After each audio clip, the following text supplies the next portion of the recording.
Hello everyone, I am Manisha Malik and I welcome you all to my YouTube channel Triune Classes.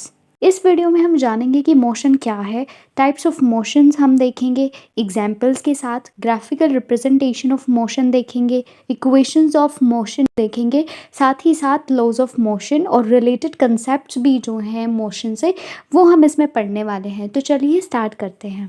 In our daily life, we see some objects in motion and some objects at rest. Walking man, moving cars, running trains, ये सभी किसके example हैं? Motion के। यदि मैं बात करूँ rest पे, तो भी मैं बैठ के सिर्फ लेक्चर रिकॉर्ड कर रही हूँ, तो मैं रेस्ट पे हूँ। और इसी तरीके से जो हमारे फर्नीचर्स हैं, जो हमारा घर है, जो ट्रीज़ हैं, वो सभी क्या है? रेस्ट पे हैं। और अगर हम उनको मूव करते हैं, किन को? जैसे मान लो फर्नीचर है, फर्नीचर को जब हम एक जगह से दूसरी जगह लेके जा रहे हैं तो हम उनको मोशन में लेकर के आ रहे हैं रेस्ट की पोजीशन से। तो रेस्ट पे कोई भी जो ऑब्जेक्ट होता है उसकी पोजीशन चेंज नहीं होती है विद टाइम, जबकि मोशन में क्या होता है? जो पोजीशन होगी ऑब्जेक्ट्स की वो विद टाइम चेंज होगी। Rest and motion relative terms है। एक ऑब्जेक्ट किसी सिचुएशन में अगर रेस्ट पे है तो सेम ऑब्जेक्ट दूसरी सिचुएशन में मोशन में हो सकता है।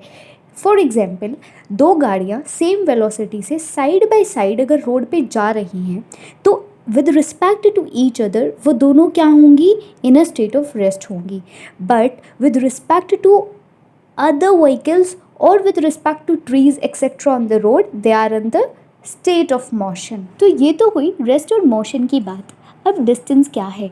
देखो, अगर कोई पर्सन या कोई ऑब्जेक्ट एक पॉइंट से, लेट्स से ए पॉइंट है, ए पॉइंट से जा रहा है दूसरे पॉइंट पे बी पॉइंट पे, तो ये जो उसने पाथ ट्रेवल किया, ठीक है, वो क्या होगा? डिस्टेंस होगा। अब उसकी मर्ज़ी है वो उस बी पॉइंट पे या तो सीधा जाए या घूम के जाए, ऊपर से जाए, नीचे से जाए, वो उसकी मर्ज़ी है।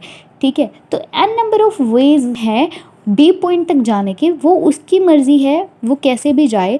तो जो भी पाथ वो ट्रेवल करेगा वो क्या हो जाएगा? आपका डिस्टेंस हो जाएगा।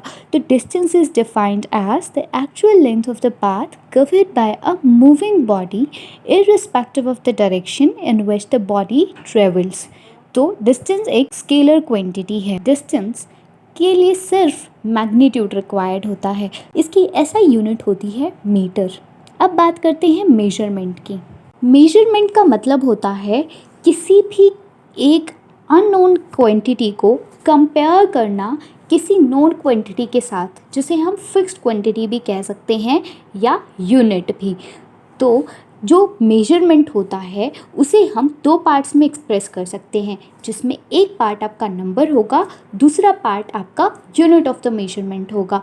फॉर एग्जांपल, अगर हम अपनी टेबल की लेंथ मेजर करते हैं विद अ हैंड स्पैन और हम कहते हैं कि जो हमारी टेबल की जो लेंथ है वो 12 लेंथ है ऑफ आर हैंड स्पैन, तो 12 यहाँ पे क्या हो गया? नंबर हो गया। और जो यूनिट ऑफ मेजरमेंट हमने यहाँ पे ली वो क्या है? हमारा हैंड स्पैन की लेंथ। जो हैंड स्पैन का मेजरमेंट आया टेबल की लेंथ के लिए, अगर हम किसी दूसरे बंदे को बोलते कि भाई आप इसको मेजर करके बताओ, तो क्या उसके हैंड स्पैन की लेंथ जो है वो सेम होगी हमारे उससे? नहीं होगी। तो हर किसी के उसमें वेरिएशन आएगी। तो इस तरीके से मेजरमेंट करेंगे तो फिर तो चल गया काम। तो इसके लिए ज़रूरी था कि कोई हमारे पास एक्सटेंडेड यूनिट ऑफ मेजरमेंट रहे जो पर्सन टू पर्सन चेंज ना हो। तो इस करके स्टैंडर्ड यूनिट्स ऑफ मेजरमेंट्स आपकी लाई गई और इसी स्टैंडर्ड यूनिट ऑफ मेजरमेंट को बोला गया metric system. For the sake of uniformity, scientists ने ऑल ओवर द वर्ल्ड एक set of standard units of measurement accept किया। इसी सिस्टम ऑफ यूनिट्स को हम आज के टाइम में यूज़ करते हैं, which is known as international system of units और एसआई यूनिट्स। तो लेंथ की अगर बात करें एसआई यूनिट की, वो क्या होती है?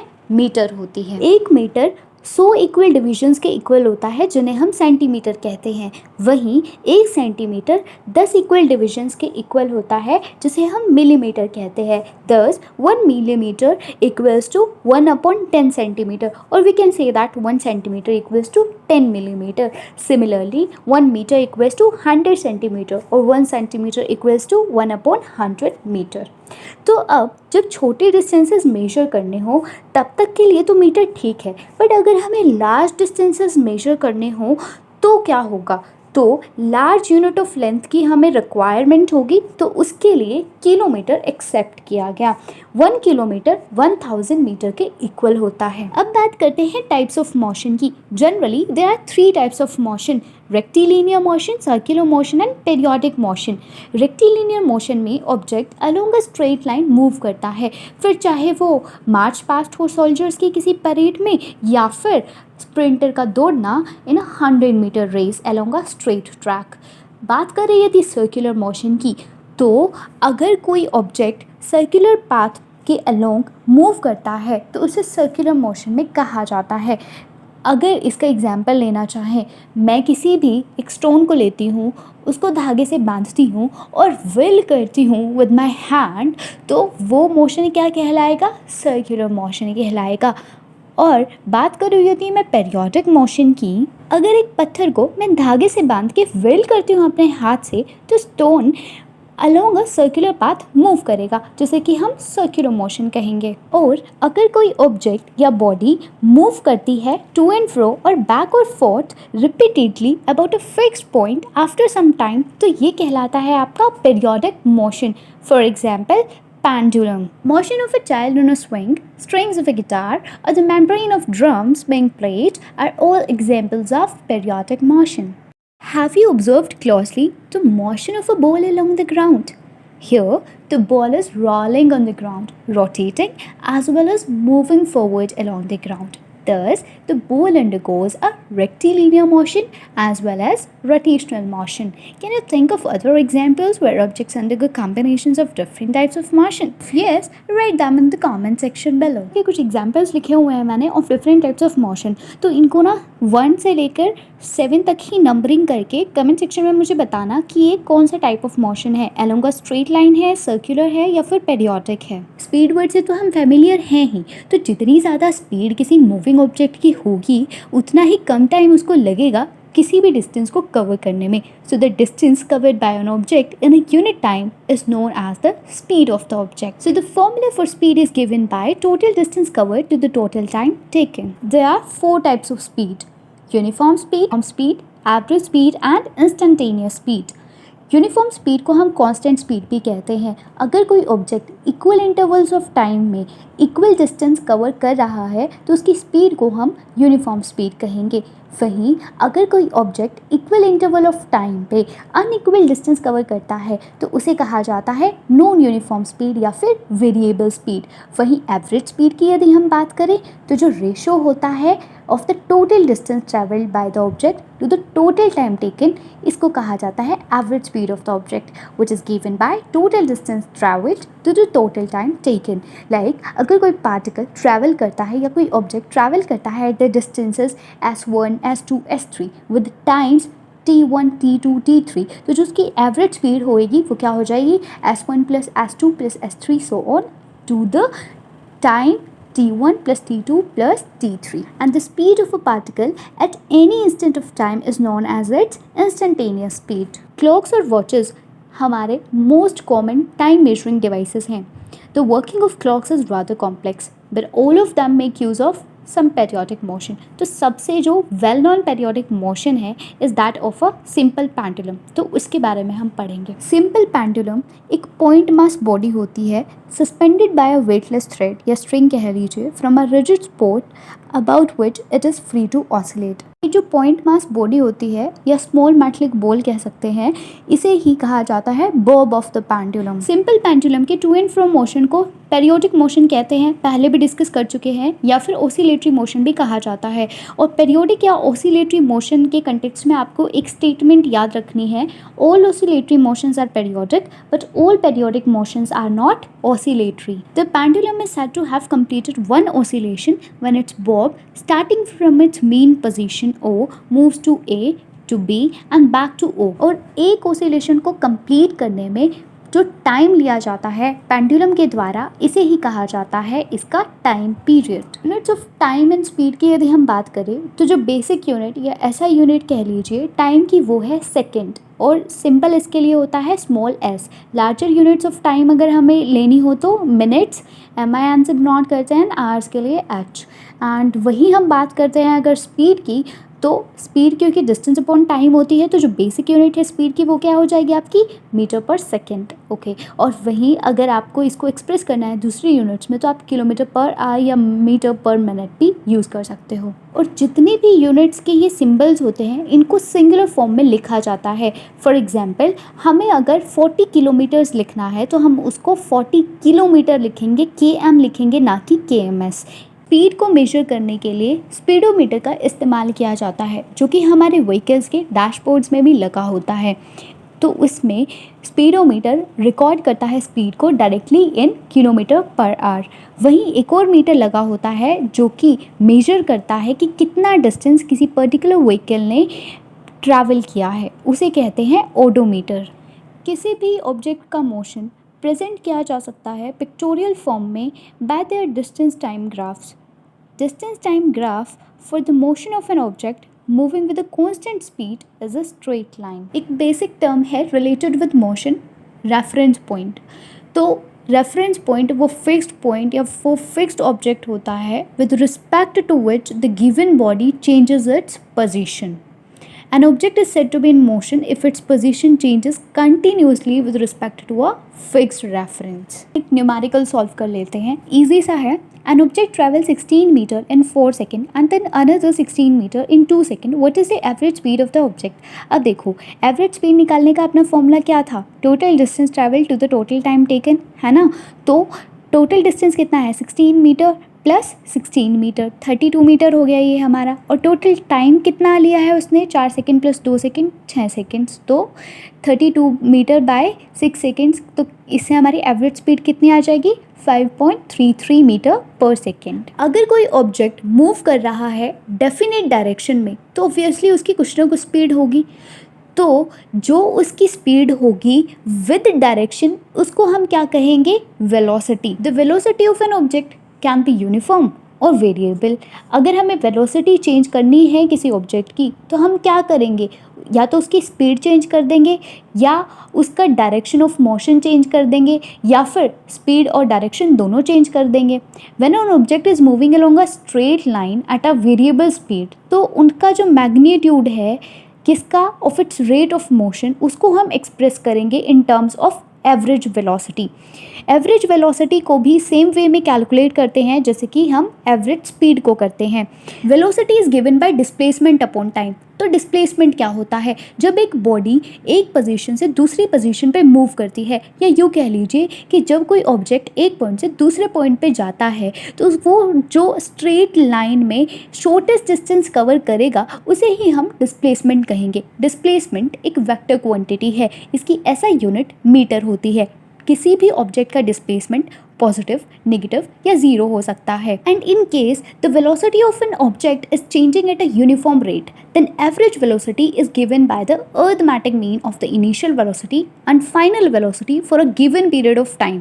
यानी कि एवरेज वेलोसिटी किसकी इक्वल हो जाएगी, initial velocity plus final velocity upon 2k। Mathematically इसको डिनोट करेंगे न्यू, एवरेज के लिए ए वी लिख देंगे एंड इनिशियल वेलोसिटी को स्मॉल यू से डिनोट करेंगे प्लस फाइनल वेलोसिटी को स्मॉल वी से अपॉन में 2 हो जाएगा, क्योंकि हमने एवरेज वेलोसिटी निकालनी है इधर।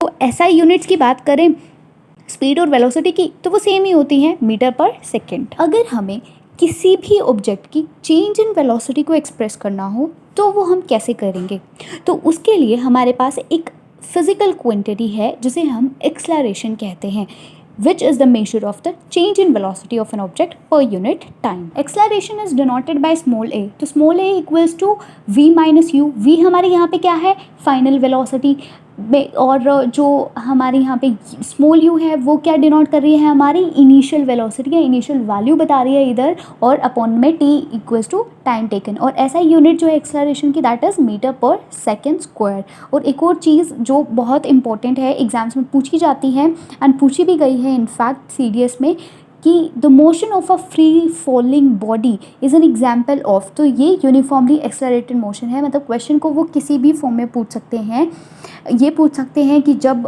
फ्री फॉलिंग बॉडी है, या कोई इसका एग्जाम्पल दे देंगे फ्री फॉलिंग बॉडी का, एंड पूछ लेंगे कि कौन सी ऐसी चीज़ है जो यूनिफॉर्म रहेगी या कांस्टेंट रहेगी। उसमें फिर आपको ऑप्शंस दे दिए जाएंगे, जैसे पोटेंशियल एनर्जी, काइनेटिक एनर्जी, या फिर एक्सेलरेशन, ठीक है। तो इस टाइप से, और इस चैप्टर से न्यूमेरिकल भी आपके पूछे जाते हैं, तो उनकी प्रैक्टिस हम अपने Telegram group triune classes forum पे करेंगे, और जिन्होंने वो ग्रुप अभी तक ज्वाइन नहीं किया है तो आप ज्वाइन कर सकते हो। ग्राफ्स एक कन्वीनियंट मेथड है हमें बेसिक इन्फॉर्मेशन प्रेजेंट करने के लिए about a variety of events.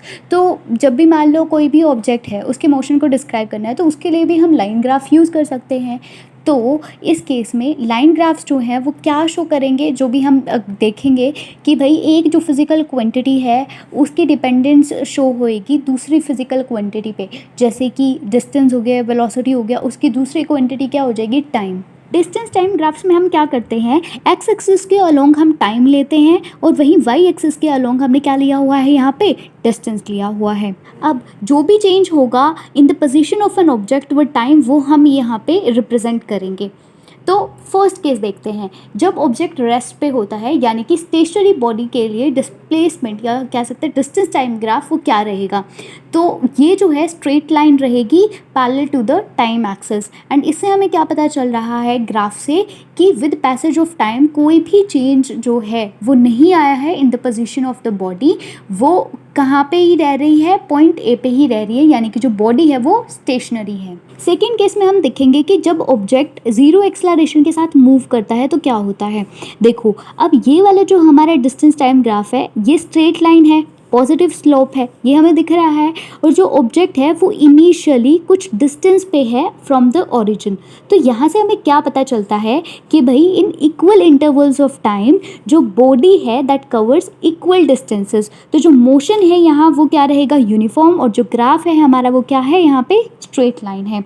वहीं तीसरे केस की यदि बात करें तो इसमें क्या होगा, जब ऑब्जेक्ट यूनिफॉर्म पॉजिटिव एक्सेलरेशन के साथ मूव करता है तो क्या होता है। तो देखो जो ग्राफ है यहाँ पे, जो कर्व है हमारी वो क्या है, पॉजिटिव स्लोप्ड है, ठीक है, और जो ऑब्जेक्ट है वो इनिशियली क्या है, कुछ डिस्टेंस पे है फ्रॉम द ओरिजिन। तो यहाँ से हमें क्या पता चल रहा है कि भाई जो इक्वल इंटरवल्स ऑफ टाइम है ना, मान लो चाहे वो 1 सेकेंड का ले लिया हमने, उस पे जो बॉडी है वो क्या कर रही है, अनइक्वल डिस्टेंस जो है वो ट्रैवल कर रही है, और ये जो डिस्टेंस है ये इंक्रीज़ होता जा रहा है। तो इसका मतलब क्या है कि विद पैसेज ऑफ टाइम जो बॉडी है वो और ज़्यादा डिस्टेंस जो है इक्वल टाइम में क्या करती जा रही है, कवर करती जा रही है, और जो स्पीड है उस बॉडी की वो इंक्रीज़ होती जा रही है। तो जो स्लोप है इधर ग्राफ का वो क्या है आपका, पॉजिटिव। वहीं फोर्थ केस की बात यदि हम करते हैं तो यहाँ पे object is moving with a negative acceleration. तो यहाँ पे जो कर्व है ना वो देखो यहाँ पे नेगेटिव स्लोप है, और जो ऑब्जेक्ट है वो शुरू में क्या है, इनिशियली कुछ डिस्टेंस पे है फ्रॉम द ओरिजिन। तो इस ग्राफ से हमें क्या पता चलता है, इस ग्राफ से हमें ये पता चल रहा है कि भाई इक्वल इंटरवल्स ऑफ टाइम मान लेते हैं हम 1 सेकेंड, ठीक है। तो उस पर जो बॉडी है ना वो क्या कर रही है, अनइक्वल जो डिस्टेंस है वो कवर कर रही है, और जो ये डिस्टेंस है यहाँ पे इस केस में क्योंकि नेगेटिव एक्सेलरेशन है तो यहाँ वो क्या हो रहा है, डिस्टेंस डिक्रीज होता जा रहा है। इसका मतलब विद पैसेज ऑफ टाइम जो बॉडी है वो डिस्टेंस कम और कम ट्रैवल कर रही है इन इक्वल टाइम, यानी कि जो स्पीड है उस बॉडी की वो कम होती जा रही है। तो जो स्लोप है इसलिए यहाँ पे ये हमारा कैसा है, नेगेटिव। वहीं हम बात करें अपने वेलोसिटी टाइम ग्राफ्स की, तो इसमें भी 4 केसेस हम देखेंगे कि जब ऑब्जेक्ट जो है कांस्टेंट वेलोसिटी के साथ मूव करेगा, यानी कि जीरो एक्सेलरेशन के साथ मूव करेगा, तो कैसा ग्राफ आएगा आपका, स्ट्रेट लाइन होगा parallel to the time axis, और जो स्लोप है ग्राफ का वो 0 रहेगा, मतलब कोई भी चेंज वेलोसिटी में आपको देखने को नहीं मिलेगा विद चेंज ऑफ टाइम।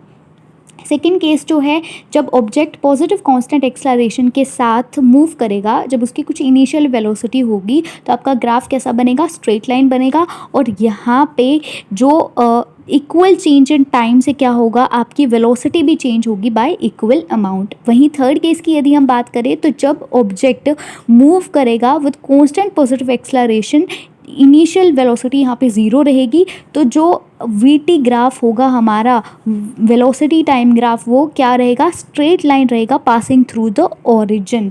ठीक है, तो यहाँ पे जो स्मॉल यू है वो किसके इक्वल हो जाएगा, आपका ज़ीरो के इक्वल, और सेकंड केस में नॉट इक्वल टू ज़ीरो था। एंड यहाँ पे देखो कि भाई जो ग्राफ है, यहाँ पे इक्वल चेंज इन टाइम के साथ वेलोसिटी भी चेंज हो रही है बाय इक्वल अमाउंट।